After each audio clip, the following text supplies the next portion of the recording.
Good evening everyone, welcome to my class. আজকে আমরা সায়েন্সের ক্লাস করব। সানডে আজকে। গতকাল আমরা সায়েন্সের ক্লাস না করে জিকে ক্লাস করেছিলাম, তোমরা যেরকমটা বলেছিলে। আমি আজকে সারাদিন এত ঘুমিয়েছি যে ক্লাস রেকর্ড করতে লেট হয়ে গেছে।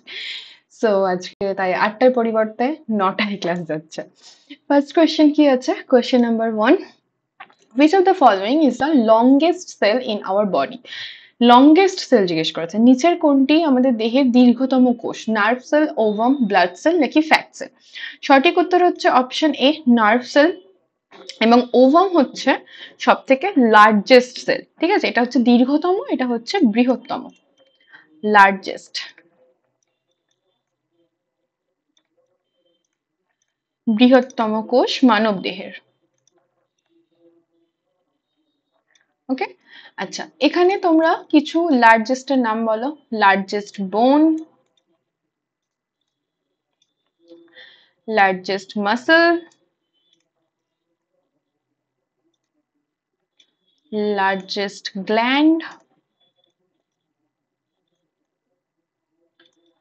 largest endocrine gland,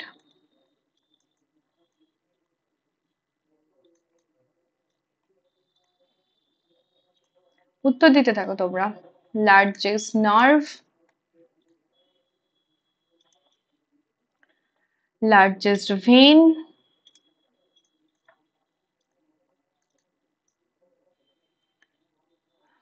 largest artery,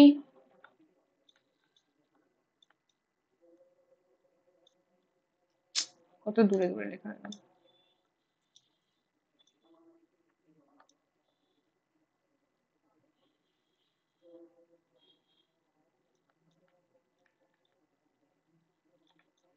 আর বলবে লার্জেস্ট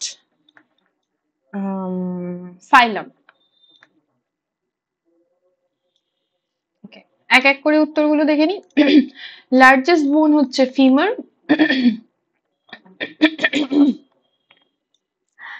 লার্জেস্ট মাসল হচ্ছে সার্টোরিয়াস, বাংলাতেই লিখছি। লার্জেস্ট গ্ল্যান্ড হচ্ছে লিভার বা যকৃৎ। লার্জেস্ট এন্ডোক্রাইন গ্ল্যান্ড হচ্ছে থাইরয়েড। লার্জেস্ট নার্ভ কি? লার্জেস্ট নার্ভ হচ্ছে সায়াটিক নার্ভ।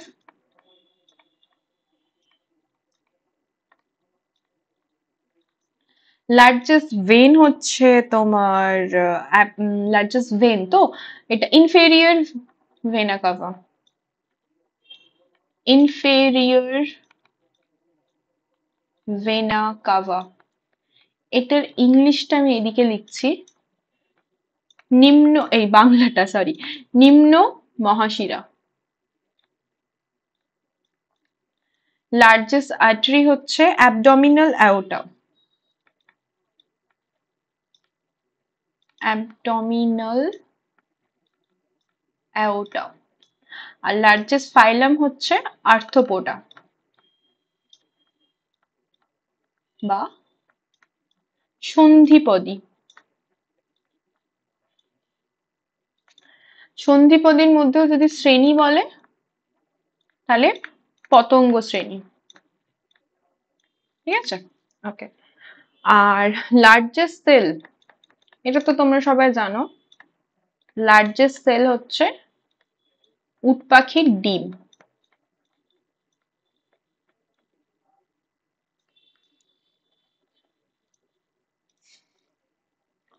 এবার একটু স্মলেস্ট দেখে নিই। স্মলেস্ট, ফার্স্ট হচ্ছে স্মলেস্ট বোন, স্মলেস্ট মাসল,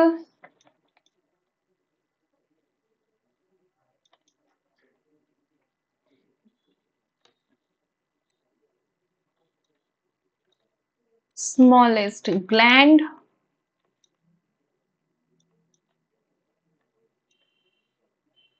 smallest nerve বা cranial nerve লিখতে পারি,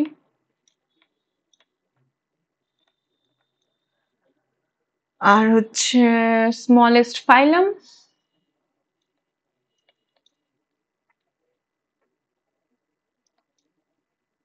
স্মলেস্ট বার্ড।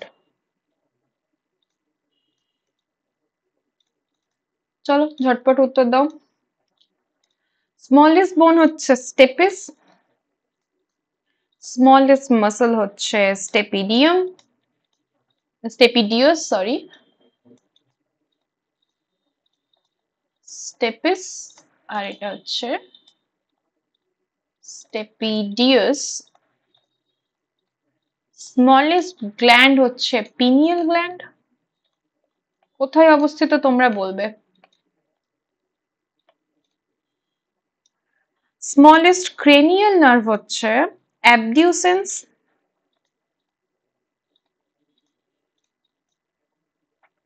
অ্যাবডিউসেন্স। স্মলেস্ট ফাইলাম হচ্ছে Porifera.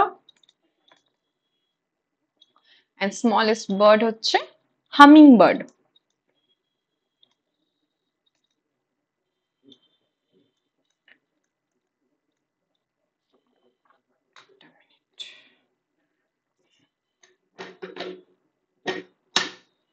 Sorry, humming bird.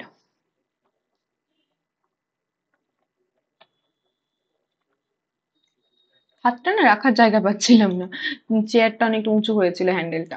Next question, which of the following molecules act as a information storage from making protein? Protein তৈরি করার জন্য যে ইনফরমেশন, সেই উৎসটা কোথায় থাকে সেটা জিজ্ঞেস করেছে। প্রোটিন তৈরি করার উৎসর ইনফরমেশন কোথায় থাকে? Deoxy ribonucleic acid, carbohydrate, ribonucleic acid নাকি ফসফোলিপিড? কোথায় থাকে? প্রোটিন তৈরি হয় কোথা থেকে? আরএনএ থেকে, এবং আরএনএটা ডিকোড হয়ে আসে কোথা থেকে? ডিএনএ থেকে, ডিঅক্সি রাইবোনিউক্লিক অ্যাসিডে। ডিএনএ এবং আরএনএ সম্পর্কে একটুখানি ইনফরমেশন আমরা পড়ে নিই। ডিএনএ হচ্ছে দ্বিতন্ত্রী ডাবল হেলিক্যাল স্ট্রাকচার, আরএনএ হচ্ছে সিঙ্গেল স্ট্র্যান্ড বা একতন্ত্রী। আরএনএ হচ্ছে একতন্ত্রী, ডিএনএ হচ্ছে দ্বিতন্ত্রী। ওকে, ডিএনএ এর ক্ষেত্রে যে পেন্টোজ সুগারটা থাকে সেটা হচ্ছে ডিঅক্সিরাইবোজ সুগার, এটা হচ্ছে পেন্টোজ সুগার। ঠিক আছে, 5টা দেখো আমরা এখানে কার্বন অ্যাটম দেখতে পাচ্ছি, সরি 1টা 2টো 3টে 4টে, এখানে অক্সিজেন রয়েছে। এখানে তোমার এই যে এইটা 5 নম্বর কার্বন অ্যাটম, 5টা কার্বন অ্যাটম দেখতে পাচ্ছি, পেন্টোজ সুগার। রাইবোজও হচ্ছে পেন্টোজ সুগার, কিন্তু রাইবোজ সুগারটা ডিঅক্সি রাইবোজ সুগার না, শুধু রাইবোজ সুগার, এর ক্ষেত্রে ডিঅক্সি রাইবোজ সুগার। আর কি কি থাকে? একটা নাইট্রোজেন বেস থাকে, একটা রাইবোজ সুগার থাকে, আর একটা ফসফরিক অ্যাসিড থাকে। কি কি থাকে? Nitrogen base plus ribose sugar, ribose sugar না লিখে পেন্টোজ সুগার লিখি, কারণ রাইবোজও হতে পারে, ডিঅক্সি রাইবোজও হতে পারে, ডিপেন্ড করছে আমরা ডিএনএ বলছি না আরএনএ বলছি। Pentose sugar plus phosphoric acid, এই তিনটে মিলে তৈরি হয় কি? এই তিনটে মিলে তৈরি হয় নিউক্লিওটাইড, তাই তো?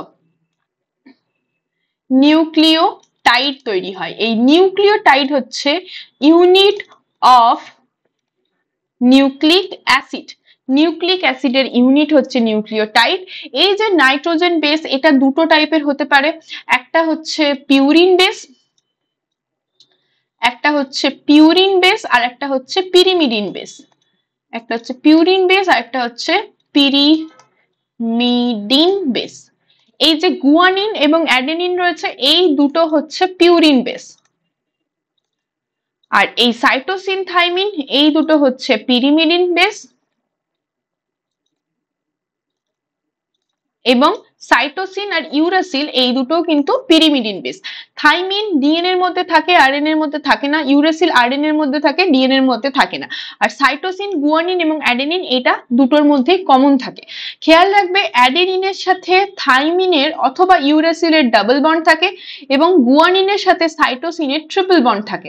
এবং এই যে দুটো তোমার, একটা যদি 3 প্রাইম থেকে 5 প্রাইম যায়, তাহলে একটা 5 প্রাইম থেকে 3 প্রাইম যাবে। এটা আমি আগে একদিন এক্সপ্লেন করেছিলাম। এবং দুটো যে দুটো যে স্ট্যান্ড রয়েছে, এই দুটো স্ট্যান্ডের মধ্যে কি বন্ধন থাকে?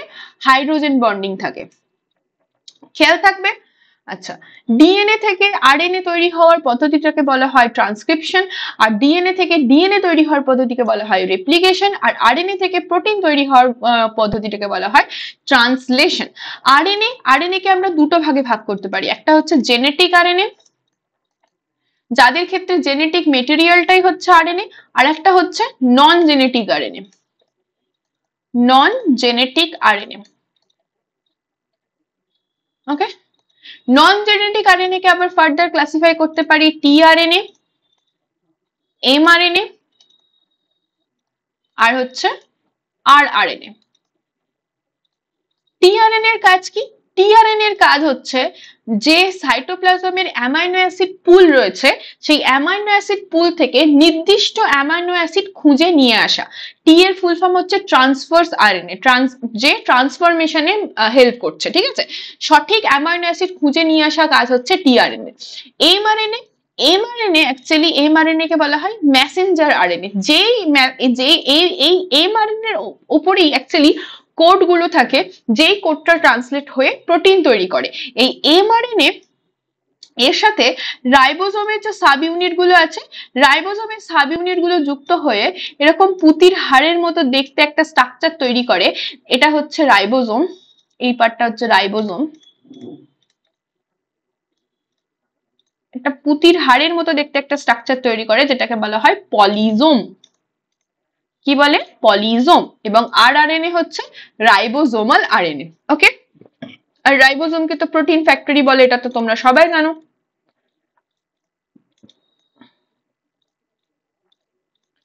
ওকে, এইবার একবারে ফার্স্ট স্লাইডটাতে একবার যাওয়া যাক, সেকেন্ড স্লাইডটাতে সরি। এখানে রয়েছে কার্বোহাইড্রেট। কার্বোহাইড্রেটের সাধারণ সংকেত কি? কার্বোহাইড্রেটের সাধারণ সংকেত হচ্ছে কমন ফর্মুলা বা সাধারণ সংকেত,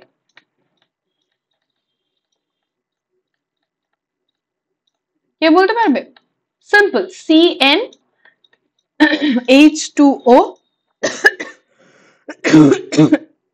sorry H2O whole M। Carbohydrate হতে পারে তোমার সরল শর্করা অথবা কমপ্লেক্স সুগার, ঠিক আছে। সরল শর্করা বা সিম্পল সুগার বা কমপ্লেক্স সুগার, এটাকে আমরা ডিভাইড করতে পারি দুটো ভাগে। একটা কি না সিম্পল সুগার বা সরল শর্করা, যেটার মধ্যে একই রকমের মানে একটা সিঙ্গেল কার্বোহাইড্রেট মলিকিউল থাকে, যেমন হচ্ছে গ্লুকোজ, ফ্রুক্টোজ। আরো এক্সাম্পল আছে, এইগুলো এই দুটো মনে রাখলেই এনাফ। আচ্ছা, আর একটা হতে পারে যৌগিক শর্করা বা কমপ্লেক্স সুগার, যেটাকে আবার আমরা ফার্দার অলিগোস্যাকারাইড বা পলিস্যাকারাইডে ডিভাইড করতে পারি, অত দূর আর না গিয়ে লাভ নেই। যেমন হচ্ছে এক্সাম্পল কি না গ্যালাক্টোজ, গ্লাইকোজেন।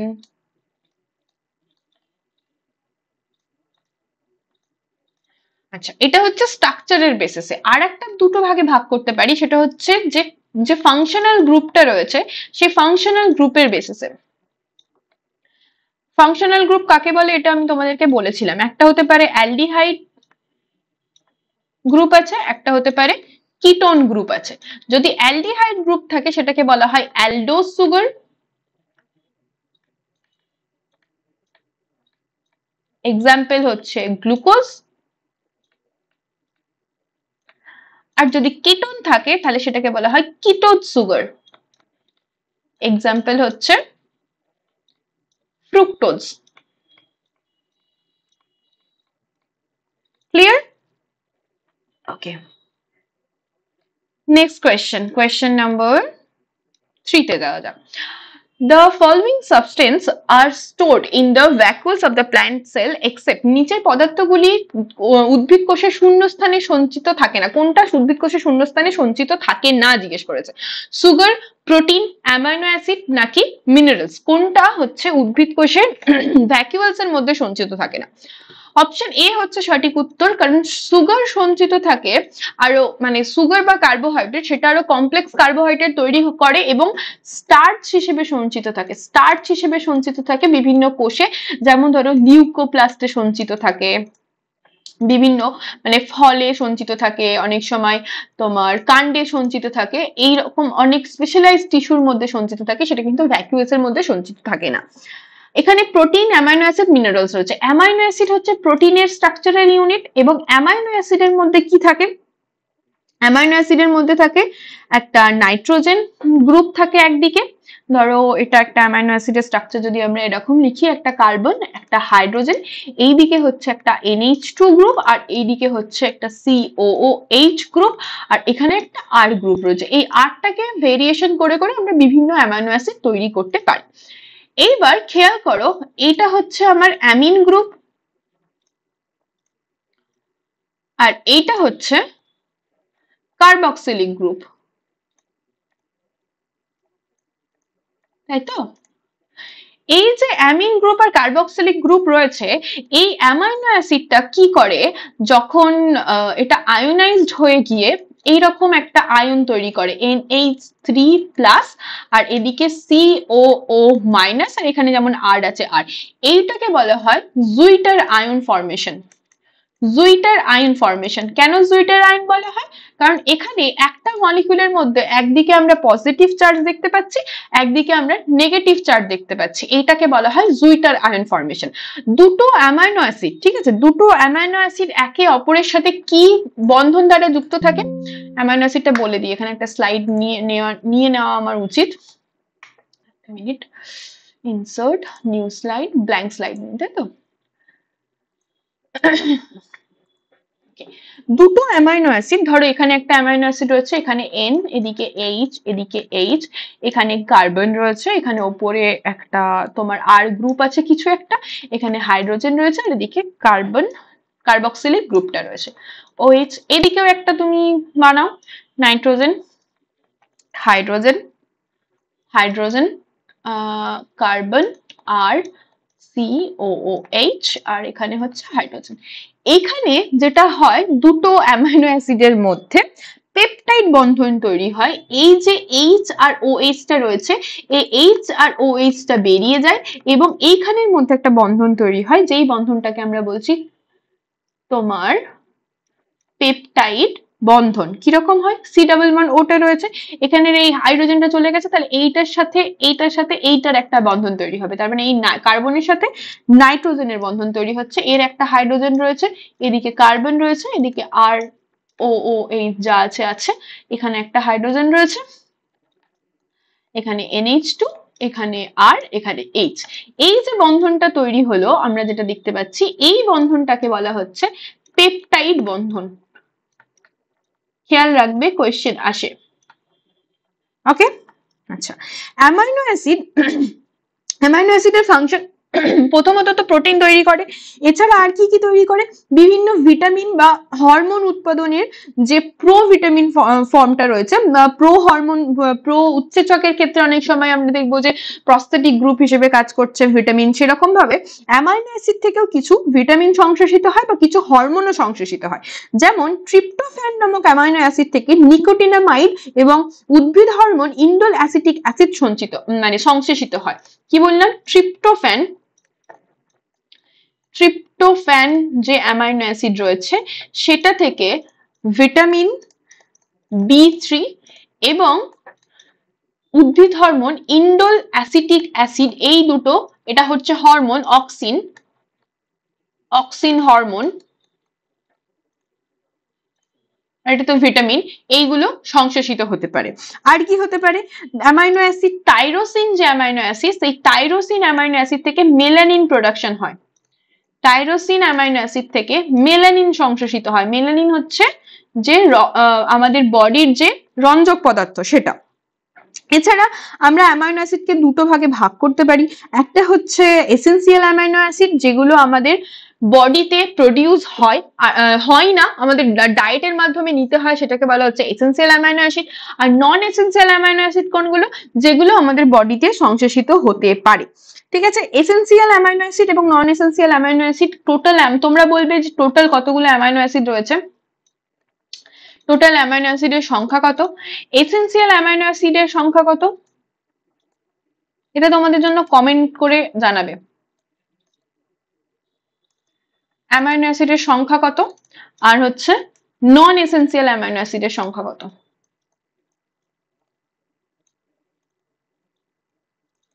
আচ্ছা, এসেন্সিয়াল অ্যামাইনো অ্যাসিডের কিছু এক্সাম্পল মনে রাখবে কি কি, যেমন হচ্ছে lysine, leucine, methionine, phenyl alanine, এগুলো হচ্ছে এসেন্সিয়াল অ্যামাইনো অ্যাসিড। কি বললাম?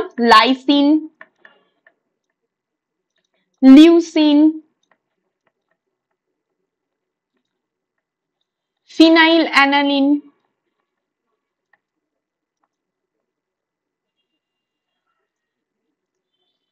এগুলো হচ্ছে এসেন্সিয়াল অ্যামাইনো অ্যাসিড। নন এসেন্সিয়াল অ্যামাইনো অ্যাসিডের নাম, নন এসেন্সিয়াল অ্যামাইনো অ্যাসিড এগুলো ছাড়া যেগুলো রয়েছে সেগুলো হচ্ছে, আরো আছে এসেন্সিয়াল অ্যামাইনো অ্যাসিড, সেগুলো হচ্ছে নন এসেন্সিয়াল অ্যামাইনো অ্যাসিড। আচ্ছা, এখানে আরেকটা জিনিস মনে রাখবে যে প্রোলিন বলে একটা অ্যামাইনো অ্যাসিড আছে, প্রোলিন, এই অ্যামাইনো অ্যাসিডের নামটা মনে রাখবে কারণ এর মধ্যে ইমিনো গ্রুপ থাকে এবং যেখানে প্রোলিন থাকে সেখানে অ্যামাইনো অ্যাসিডের চেনটা ব্রেক হয়ে যায়, তাই প্রোলিনকে বলা হয় chain breaker amino acid. Okay, আচ্ছা, আর একটা মনে রাখবে সালফার ঘটিত অ্যামাইনো অ্যাসিড, সালফার ঘটিত অ্যামাইনো অ্যাসিড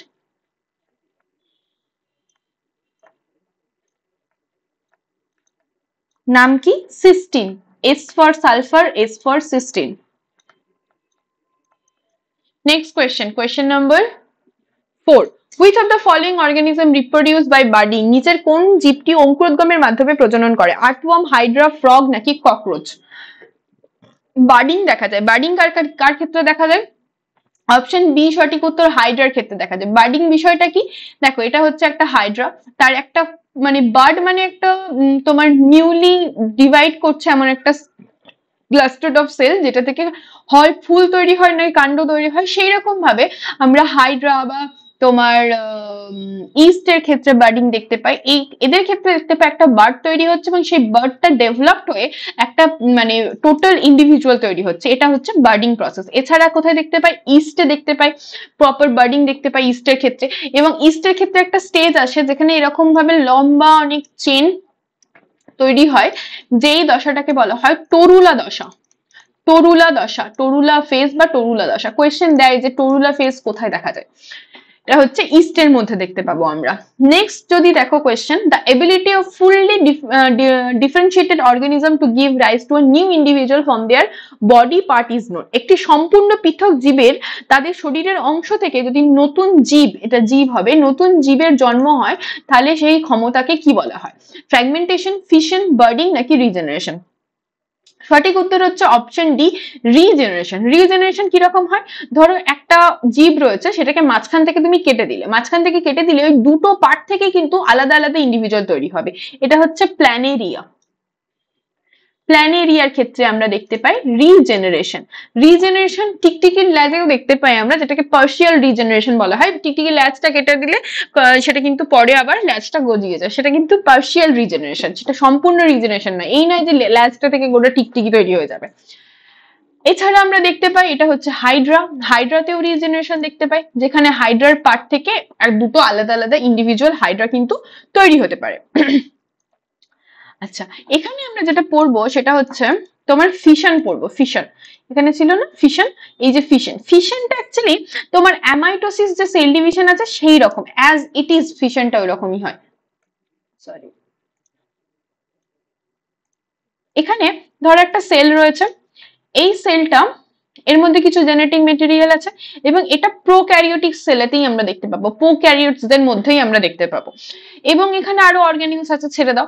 এই যে সেলটা, এটা যদি আমি শুধু সেল মেমব্রেনই ধরি, সেল ওয়াল আমি আঁকছি না, তাহলে এটা প্রথমে এরকম ভাবে মাঝখানে ফড় তৈরি করে, একটা ভাঁজ তৈরি করে, ঠিক আছে? আর এই যে নিউক্লিয়ার সাবস্টেন্সটা রয়েছে সেটা এরকম ডিভাইড হয়ে যায়, তারপর এখান থেকে দুটো ইন্ডিভিজুয়াল তৈরি হয়, একটা এরকম সেম সাইজেরই তৈরি হয়, পরে আবার ম্যাচিওর হয়ে যায়, এটাকে বলা হচ্ছে সিম্পল ফিশন। এই ফিশন থেকে কোয়েশ্চেন যেটা আসে সেটা সিম্পল ফিশন থেকে আসে না। ফিশন থেকে কোয়েশ্চেন আসে দুটো টাইপের, এটা যেটা দেখালাম সেটা হচ্ছে সিম্পল বাইনারি ফিশন, অ্যামিবার ক্ষেত্রে আমরা দেখতে পাই। কোয়েশ্চেন যেটা আসে সেটা হচ্ছে লংগিটিউডিনাল ফিশন, বাইনারি ফিশন কোথায় দেখা যায়? Longitudinal longitudinal binary fission. Binary fission মানে দুটো হবে, একটা থেকে দুটো হবে, যেটাকে বলা হচ্ছে অনুদৈর্ঘ্য দ্বিবিভাজন। নামটা শুনেই বুঝতে পারছো যে এখানে দৈর্ঘ্য বরাবর বিভাজিত হবে, দৈর্ঘ্য বরাবর বিভাজিত হবে, যেটা দেখা যায় ইউগ্লিনাতে। সরি, ইউগ্লিনাতে আমরা দেখতে পাই। আর ইউগ্লিনা কেমন দেখতে হয়? এরকম টাইপের দেখতে হয় না ইউগ্লিনা। এখান দিয়ে একটা ফ্ল্যাজেলা টাইপ, কি জঘন্য ড্র করলাম, বহুত জঘন্য ড্র করলাম। যাই হোক, ইউগ্লিনার ক্ষেত্রে আমরা দেখতে পাবো। আর যদি অনুপ্রস্থ বলা হয়, যেটা transverse binary fission, transverse binary fission, সেটা আমরা কোথায় দেখতে পাই? সেটা দেখতে পাই আমরা প্যারামিসিয়ামের ক্ষেত্রে। এক্সাম্পল গুলো মনে রাখবে। আচ্ছা, ইউগ্লিনার গমনাঙ্গের নাম কি? ইউগ্লিনার গমনাঙ্গের নাম হচ্ছে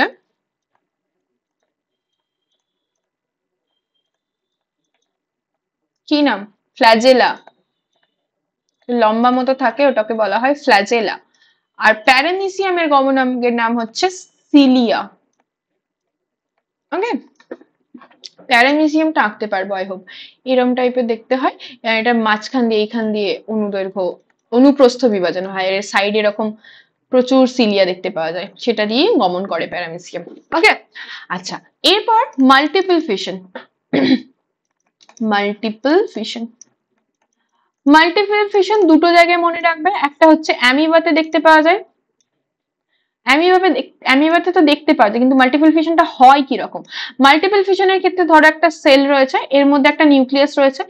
যখন প্রতিকূল পরিবেশ, যখন বাইনারি ফিশন করতে পারছে না, তখন কি করবে? বিভিন্ন উৎসেচক বা বিভিন্ন সাবস্টেন্স রিলিজ করে এই যে সেলটা রয়েছে, এই সেলটাকে অনেক, এই সেলের যে মেমব্রেনটা সেটাকে অনেক মোটা করে দেয়, একটা ইরেগুলার টাইপের তোমার দেখতে হয়, এরকম এইরকম টাইপের দেখতে হয়। তো সেই যে তোমার এই যে গঠন করছে, এবং এর মধ্যে এই যে নিউক্লিয়াসটা থাকে, এটা অনেক ডিভাইড হয়ে প্রচুর মানে বহু নিউক্লিয়াস যুক্ত একটা কোষ তৈরি করে। ঠিক আছে, এটাকে বলা হচ্ছে সিস্ট। এবং এটা ভেতরের দিকে এই যে প্রসেসটা, এটাকে বলা হচ্ছে এনসিস্টমেন্ট। যেহেতু সিস্ট তৈরি করছে তাই এনসিস্টমেন্ট। এবং যখন প্রতিকূল পরিবেশটা কাটিয়ে ওঠে অ্যামিবাটা, তখন কি করে? এই যে নিউক্লিয়াস গুলো ছিল, সেগুলো একটু একটু করে সাইটোপ্লাজম নেয়, একটু একটু করে সাইটোপ্লাজম নেয়, দিয়ে বেরিয়ে আসে, দিয়ে তোমার এই যে পর্দাটা, এটা বিদীর্ণ হয়ে বেরিয়ে আসে। ঠিক আছে, অ্যামিবা তো যেরকম সেরকম আঁকলেই হয়, একটা করে নিউক্লিয়াস থাকে ভেতরে, একটু করে সাইটোপ্লাজম নেয় এবং বেরিয়ে আসে। বাইনারি ফিশনে একটা থেকে দুটো হচ্ছিল, এখানে আমরা দেখতে পাবো একসাথে অনেকগুলো ফিশন আমরা দেখতে পাচ্ছি, অনেকগুলো ইন্ডিভিজুয়াল তৈরি হচ্ছে। কোথায় দেখতে পাই? অ্যামিবাতে দেখতে পাই। ইম্পর্টেন্ট যেটা হচ্ছে প্লাজমোডিয়ামে দেখতে পাই, plasmodium.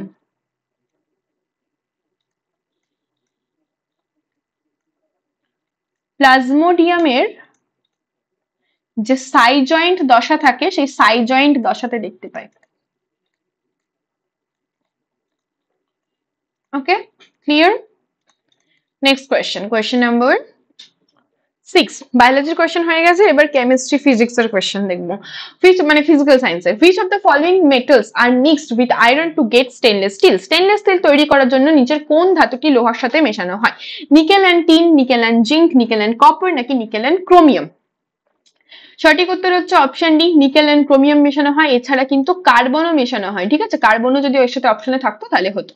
Next question, which of the following is produce when hydrochloric acid reacts with water? যখন জলের সাথে হাইড্রোক্লোরিক অ্যাসিডের বিক্রিয়ায় কোনটা উৎপন্ন হয়? Both H3O+ and Cl-, both OH- and Cl-, only Cl-, নাকি অনলি H3O+? HCl যদি জলের মধ্যে দাও কি তৈরি হবে? H3O+ আর Cl তৈরি হবে। H3O+ টা কি? যখন কোনো অ্যাসিডকে জলের মধ্যে দেওয়া হয় তখন আমরা কি বলি? যদি কোনো অ্যাসিডকে জলের মধ্যে দেওয়া হয় তাহলে সেটা তৈরি করে H+। আর Cl-, what is H+? H+ বিষয়টা কি? হাইড্রোজেন, তার কাছে আছে একটা ইলেকট্রন, একটা প্রোটন, কোনো নিউট্রন নেই। এরপর যদি এই হাইড্রোজেন এই ইলেকট্রনটাকে ছেড়ে দেয়, তাহলে হাইড্রোজেন ইলেকট্রনটাকে ছেড়ে দিলে যেটা তৈরি হবে, একটা যদি ইলেকট্রন ছেড়ে দেয়, যেটা তৈরি হবে সেটা H+। H+ is nothing but only a proton, শুধুমাত্র একটা প্রোটন H+ এবং এই H+টা তখন জলের সাথে যুক্ত হয়ে তৈরি করে H3O+, যেটাকেই আমরা বলছি প্রোটিয়াম, যেটাকে আমরা বলছি প্রোটিয়াম। ওকে, আচ্ছা, যে কোনো অ্যাসিড সেটা H+ আয়ন দিচ্ছে, প্রোটন দিচ্ছে বা প্রোটিয়াম দিচ্ছে, আর যে কোনো ক্ষার সেটাকে যদি আমরা জলের মধ্যে দিই তাহলে সেটা কি করছে, সেটা হচ্ছে আমার একটা ক্যাটায়ন দিচ্ছে এবং OH- দিচ্ছে, যেটাকে বলা হচ্ছে hydroxyl ion. Hydroxyl ion. Okay, এবং as you all know যে কোনো অ্যাসিড এবং যে কোনো ক্ষার সেটা যদি একসাথে বিক্রিয়া করে তাহলে একটা সল্ট তৈরি হয় এবং একটা জল তৈরি হয়, মানে একটা জল না, মানে সল্ট আর জল তৈরি হয়, সল্ট আর জল তৈরি হয়। ঠিক আছে, এবার সল্ট, এই যে সল্টটা এটা হতে পারে প্রশম সল্ট মানে নিউট্রালাইজ সল্ট, যার মধ্যে কোনো রকমের প্রতিস্থাপনযোগ্য হাইড্রোজেন পরমাণু নেই, সেটা হচ্ছে একটা নিউট্রাল সল্ট। কিন্তু অ্যাসিডিক সল্ট কোনগুলো, ধরো NaH, NaH তো হবে না, হ্যাঁ NaHSO4, NaHSO4 এটার মধ্যে একটা হাইড্রোজেন পরমাণু রয়েছে, যেই হাইড্রোজেন পরমাণুটা প্রতিস্থাপন যোগ্য, তখন সেটা কিন্তু অ্যাসিডিক সল্ট হয়ে যাবে, অ্যাসিডিক সল্ট হয়ে যাবে। খেয়াল থাকে যেন। এটা কখন হয়, যখন কোনো স্ট্রং অ্যাসিড, যখন কোনো স্ট্রং অ্যাসিড আর উইক বেসের মধ্যে রিঅ্যাকশন হয়, তখন মানে অ্যাসিডটা জিতে যায়, যার জন্য যে সল্টটা তৈরি হয় তখন সেই সল্টটা কিন্তু অ্যাসিডিক সল্ট হয়, কারণ এই উইক অ্যাসিডটা এই স্ট্রং অ্যাসিডের সব যে হাইড্রোজেন পরমাণুগুলো রয়েছে সেগুলোকে প্রতিস্থাপন করতে পারে না। এটা কিন্তু মাথায় একটুখানি রেখো। আচ্ছা, আরেকটা জিনিস যেটা থেকে কোয়েশ্চেন আসে, always acid to water not water to acid, কখনোই জলের মধ্যে কখনোই অ্যাসিডের মধ্যে জল ঢালা যাবে না, জলের মধ্যে অ্যাসিড ঢালতে হবে। কারণ কি, কারণ এই অ্যাসিড যখন জলের মধ্যে অ্যাড করা হচ্ছে, এই রিঅ্যাকশনটা হচ্ছে একটা এক্সোথার্মিক রিঅ্যাকশন, একটা এক্সোথার্মিক রিঅ্যাকশন, মানে এখানে হচ্ছে তাপ প্রডিউস হচ্ছে, তাপ দাহী বিক্রিয়া, তাপ দাহী একটা বিক্রিয়া। এবং যদি কোনো স্ট্রং অ্যাসিড হয়, যেমন সালফিউরিক অ্যাসিড, তারপর তোমার নাইট্রিক অ্যাসিড, যদি কোনো স্ট্রং অ্যাসিড হয় সেক্ষেত্রে একদম ড্রপ ওয়াইজ ঢালতে হবে এবং স্টার করতে হবে, নাড়াতে হবে, সেটাকে সেটেলড হতে দিতে হবে, তারপরে মানে হাত দিয়ে দেখতে হয় যে বিকারের টেম্পারেচারটা কতটা বাড়ছে, কিন্তু খুব গরম হয়ে গেলে তখন স্টপ করে দিতে হবে, কিছুক্ষণ রিঅ্যাকশনটা হতে দিতে হবে জলের সাথে, তারপরে আবার সেখানে আমরা আবার অ্যাসিড ঢালতে পারবো। ঠিক আছে, হট করে যদি জল এনে অ্যাসিডের মধ্যে ঢেলে দেওয়া হয় তাহলে একদম বাস্ট ফাস্ট করে বিচ্ছিরি অ্যাক্সিডেন্ট হয়ে যাবে। তো ল্যাবে ঢোকার সময়, সেটা যেই ল্যাবই হোক, 11-12 এর ল্যাবে হোক, গ্রাজুয়েশনের ল্যাবে হোক, মাস্টার ডিগ্রি ল্যাবে হোক, সব জায়গাতে প্রথমেই এই ইনস্ট্রাকশন গুলো যেগুলো দেওয়া হয় তার মধ্যে এটা হচ্ছে ইম্পর্টেন্ট, যেখানে কখনোই জল অ্যাসিডের মধ্যে ঢালবে না, সবসময় অ্যাসিড জলের মধ্যে ঢালবে এবং কোনো তাড়াহুড়ো নয়, খুব আস্তে আস্তে সেটাকে স্টার করে করে ডাইলুট করতে হবে।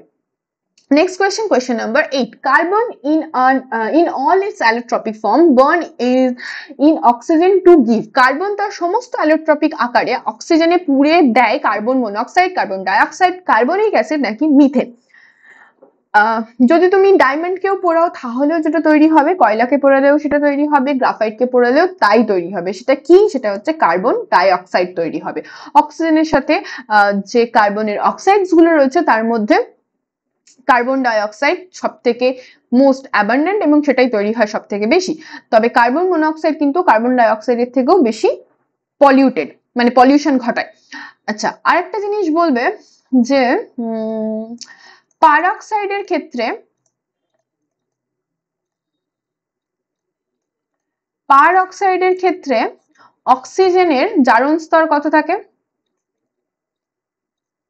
পারঅক্সাইডের এক্সাম্পল হচ্ছে H2O2, ঠিক আছে। আর হচ্ছে সুপার অক্সাইডের ক্ষেত্রে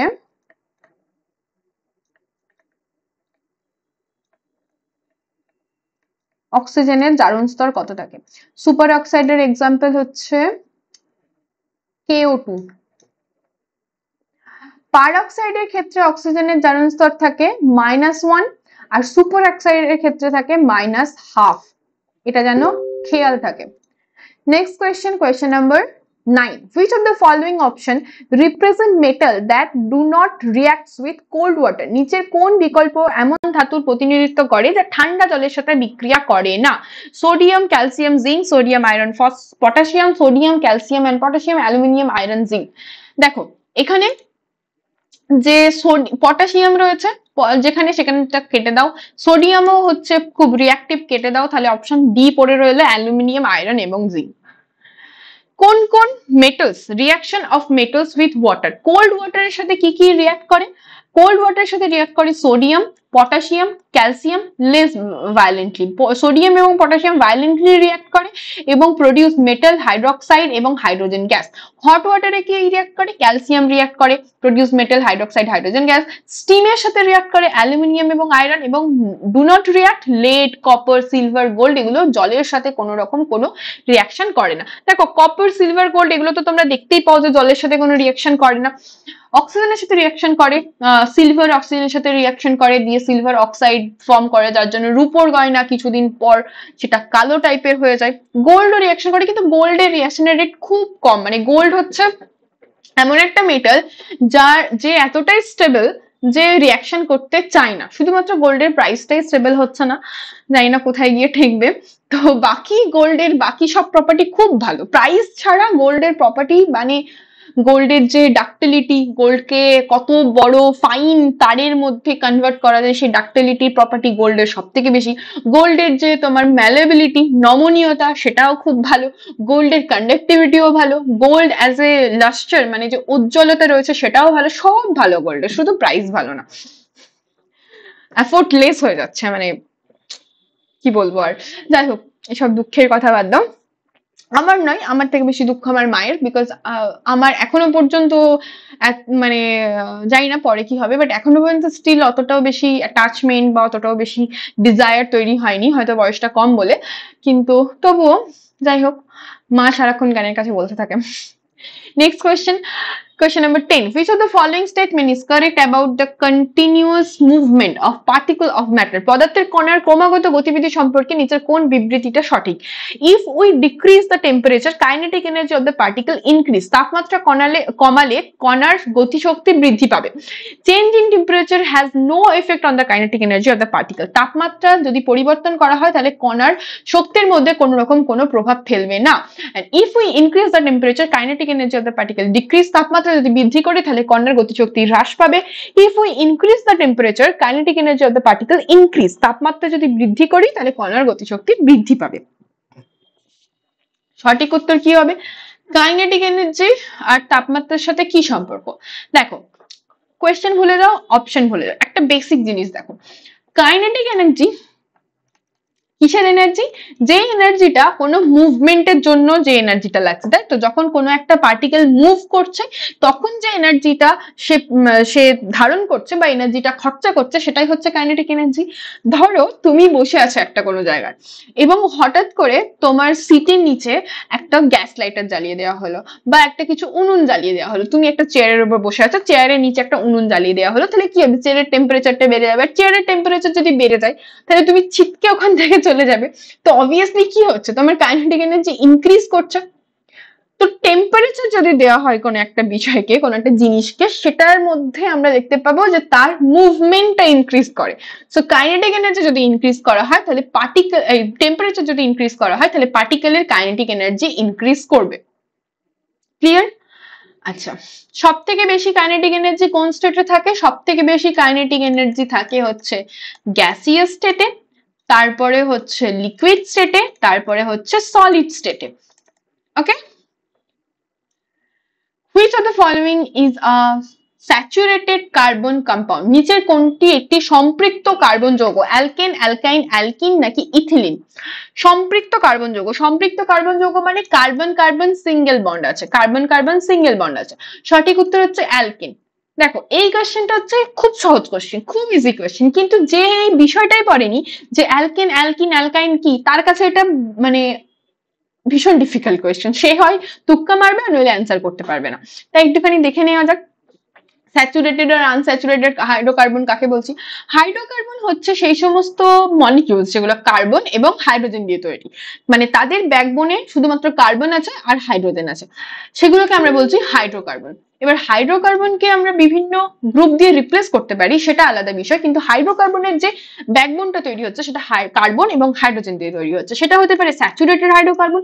স্যাচুরেটেড হাইড্রোকার্বনের জেনারেল ফর্মুলা হচ্ছে CnH2n+2 এবং তার নামের শেষে আমরা ANE দেখতে পাবো। সমস্ত স্যাচুরেটেড হাইড্রোকার্বনের শেষে আমরা ANE দেখতে পাবো।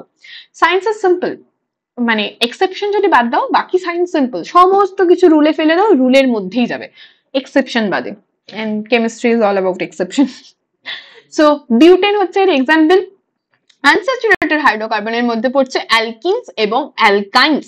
অ্যালকিনস এর ক্ষেত্রে আমরা তার জেনারেল ফর্মুলা দেখতে পাবো CnH2n এবং অ্যালকাইনস এর ক্ষেত্রে 2n-2, এখানে ENE আর YNE, তাহলে A ফর আফরিন, তো সেটা হচ্ছে স্যাচুরেটেড, আর E ফর এলিফ্যান্ট আর Y ফর ইয়াক, যা খুশি মনে রাখো, যে A ছাড়া বাকি যে দুটো আছে সেগুলো সব আনস্যাচুরেটেড। তো ইথিন, প্রোপিন এগুলো হচ্ছে আনস্যাচুরেটেড হাইড্রোকার্বনের এক্সাম্পল। মনে থাকবে? আই হোপ থাকবে। আচ্ছা, এখানে একটা জিনিস দেখো, এটা হচ্ছে মিথেনের স্ট্রাকচার। মিথেনের ক্ষেত্রে আমরা এই যে অ্যাঙ্গেলটা দেখতে পাই, এটা হচ্ছে 109.5 ডিগ্রি। এই অ্যাঙ্গেলটা মনে রাখার দরকার নেই, যে স্ট্রাকচারটা খেয়াল করে এখানে সবকটা সিঙ্গেল বন্ড রয়েছে। এবং যদি আমরা অ্যাসিটিলিনের স্ট্রাকচার দেখি, যেটা হচ্ছে অ্যালকাইন, সেক্ষেত্রে আমরা একটা লিনিয়ার স্ট্রাকচার দেখতে পাবো। এবং এই যে স্ট্রাকচারটা, এই স্ট্রাকচারটাকে বলা হয় টেট্রাহেড্রাল স্ট্রাকচার। টেট্রাহেড্রাল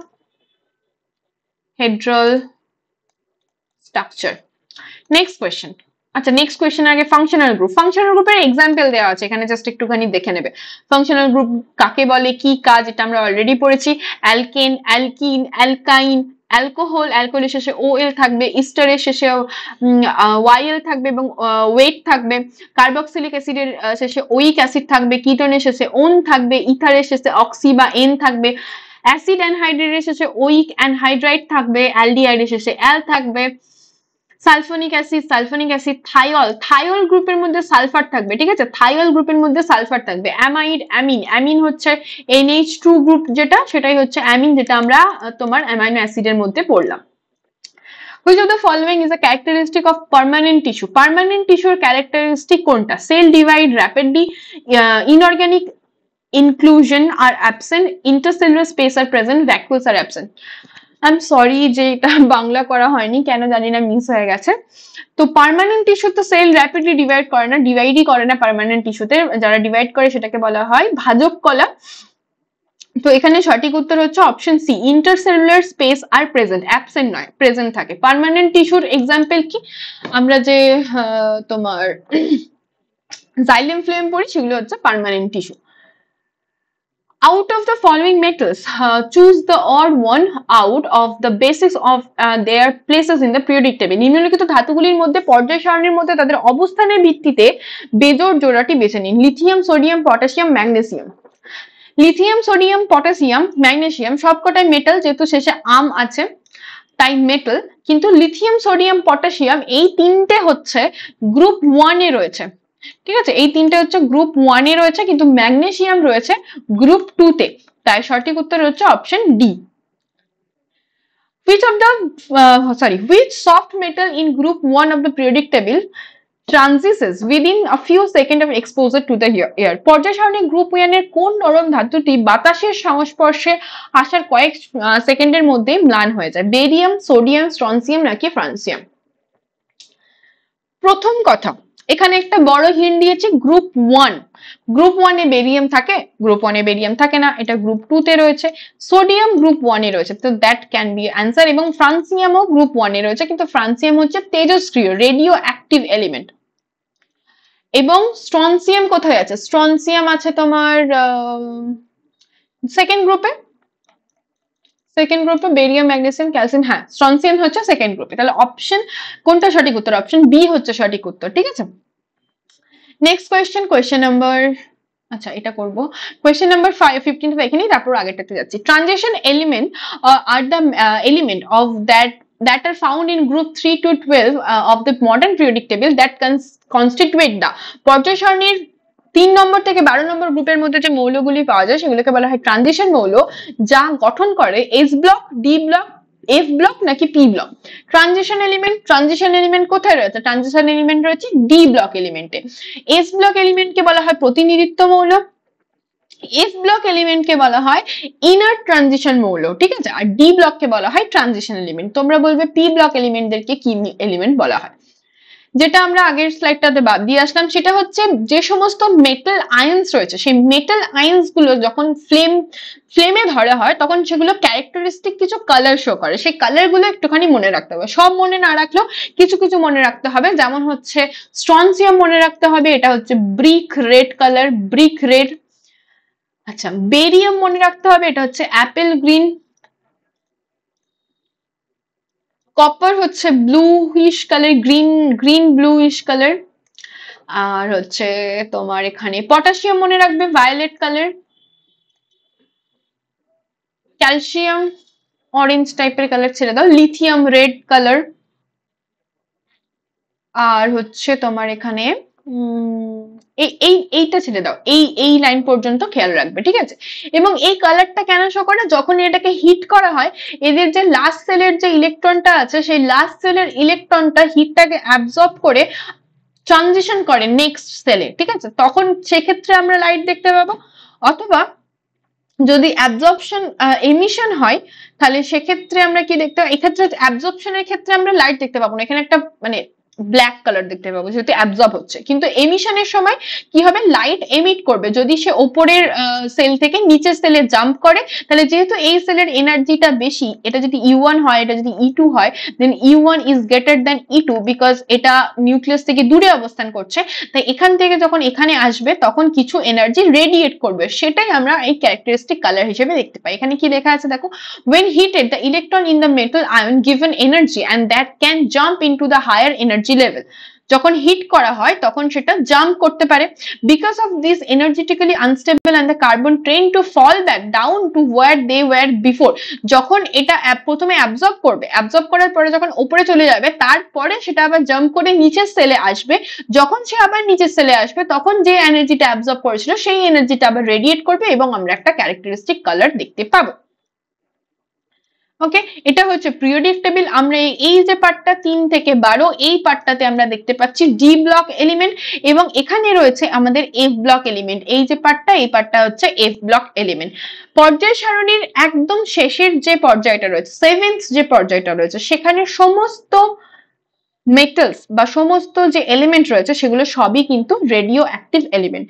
কারেন্ট চলে গেল সারপ্রাইজিংলি। তো এখানেই আমরা ক্লাসটা শেষ করব। এই অবধি ছিল, আর কিছু বলারও ছিল না। Thank you all. দেখা হবে নেক্সট ক্লাসে। ক্লাসটা কেমন লাগলো সেটা কিন্তু তোমরা অবশ্যই কমেন্ট সেকশনে জানিও।